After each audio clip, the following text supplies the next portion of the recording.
Este gusano, que se llama el gusano de la palma, es la larva de un escarabajo de especie Rhincomporus. También es conocido por el nombre de picudo de la palma, sagú o chontauro. Tiene un tamaño aproximado de 10 centímetros de largo y 5 centímetros de ancho y pesa 6 o 7 gramos. El ciclo de vida del picudo rojo es de 7 a 10 semanas. Este gusano vive en el interior del tronco del árbol de la palma. En los trópicos los podemos encontrar durante todo el año. Estos insectos atacan el árbol de la palma en ocasiones.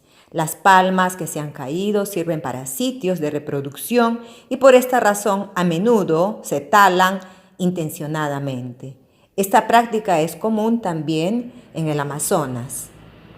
El gusano de la palma es una plaga y causa un daño importante en muchas variedades de la palma. Al vivir en el interior del tronco, es muy difícil combatirlos con pesticidas. El picudo rojo ataca varias especies de palmeras. Las más importantes son las palmas de coco, palma datilera, sagú, la del aceite de palma y la palma rapia. Las hembras adultas del picudo rojo ponen unos cientos de huevos en las hojas de las plantas o directamente en el tronco de la palma. Las larvas se entierran en el tronco del cual se alimentan, causando la muerte a la palma.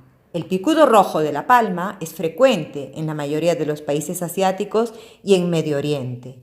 Llegó al Mediterráneo en 1980 como una especie invasora, destruyendo más de 1.300 palmeras datileras en Sicilia.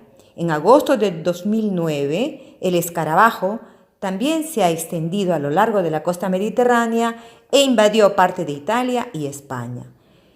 El principal método de control en todo el Mediterráneo es el uso sistemático de insecticidas. Picudo rojo, también conocido como gorgojo. Gracias.